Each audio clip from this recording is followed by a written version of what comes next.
I'm Megan Grebner. We're at CattleCon 2025 in San Antonio. With us is Matt Makens with Cattle Fast. Matt, let's talk kind of an overview of weather as we look ahead to 2025. Sure. So the general idea for the year is we're in La Nina now. It slowly fades away, which is normal by summer. But then we likely see kind of this neutral La Nina come back next fall, which is exactly where we just came out of for this last fall into the winter. So yeah, more La Nina talks stay on the table, and El Nino's kind of back behind our shoulder here.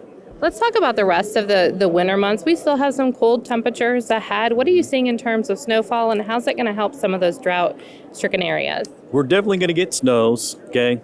Midwest are going to get snows, but in terms of an average amount, it's going to be below average for the vast majority.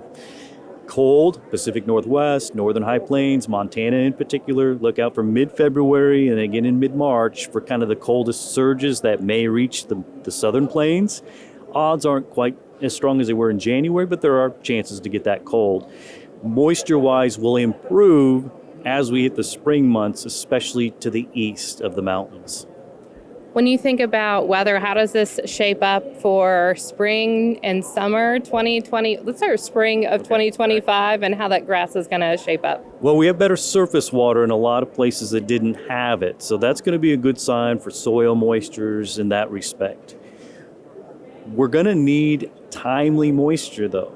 It's not like it's going to be a gangbusters wet spring. We got to have the timely moisture.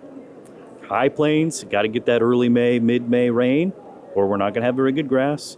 And then as you work down to the south, we'll have more favorable conditions, but it's going to be that timing. And everybody knows their spot, their grass. I need rain May 15th. No, I need it the 23rd. That kind of deal. We're going to be in kind of that discussion as we go for grasses this summer.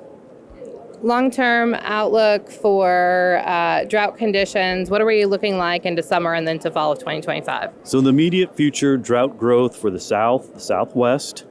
Watch that drought pocket of where it's expanding. It's going to shift to the northwest, northern plains, into the Canadian prairies.